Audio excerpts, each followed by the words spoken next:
not Kamal Haasan, not Rajnikant, but Shashikala. Remember Shashikala? I mean, where is she? Well, if you're wondering how come she hasn't come out to cast her vote, well, there's a good reason for that. Her name has been removed from the voters list, as India Today reported to you first yesterday.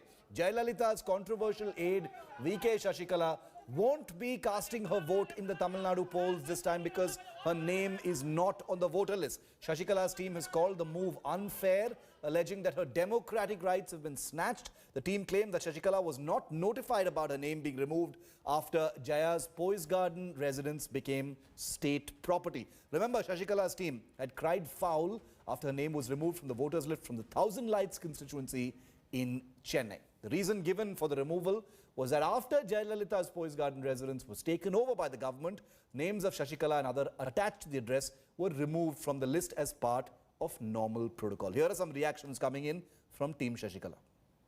It's shocking because if a person's name has been deleted, either a person should be dead. But this government has made her to be a civil death and then removed her name from the electoral list. This is what my client is also feeling, and then it's quite shocking. How can a huge government can do this without applying their mind? The fundamental rights, everything has been removed. It's violative of Indian Constitution. இந்த ஓட்டு வந்து மிகப்பெரிய புரட்சியை கண்டிப்பாக பண்ணோம். சின்ன மாண்புமிகு தியாக தெளிவி எடப்பாடி வந்து இப்போ பண்ண துரோகம். Akshita is with me. Akshita, you know, Shashikala has been no less than a superstar in this election, given the kind of attention she has been given, the kind of crowds she has drawn. You know, what kind of fallout is this likely to have? Not on the voters list. That's a big one.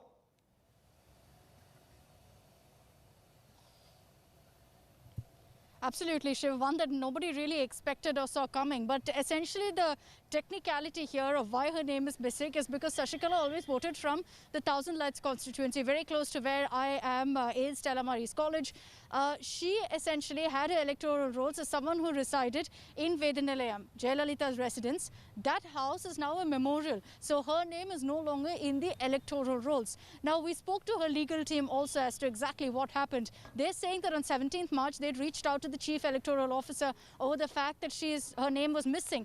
And the electoral officer told them that, look, it's too late, that March 9th was the last date, and now there's nothing that can be done to add her name back into the electoral rolls.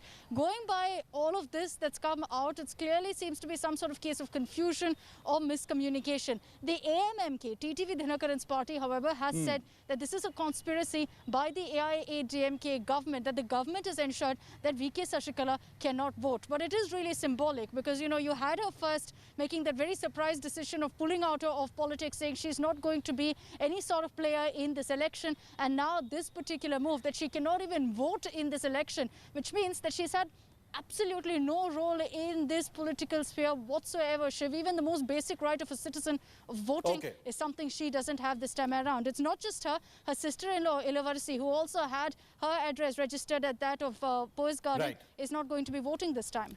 You know, when it comes to drama, Tamil Nadu is second to none. You've had a superstar coming in on a cycle. You've had a superstar shouting at a fan. You had a superstar politician being struck out from the voter rolls. You have a superstar who's been pulled up by the election commission. When it comes to drama, believe me, ladies and gentlemen, Tamil Nadu is matchless. And that's why this election is so high stakes. We're taking a very quick break. All of my reporters, I will see you on the other side. We will also be telling you about what's going on in Bengal. Crucial third phase of elections and polling in the state of Bengal. The most ferocious polling we've ever seen. That's coming up next. Stay with us.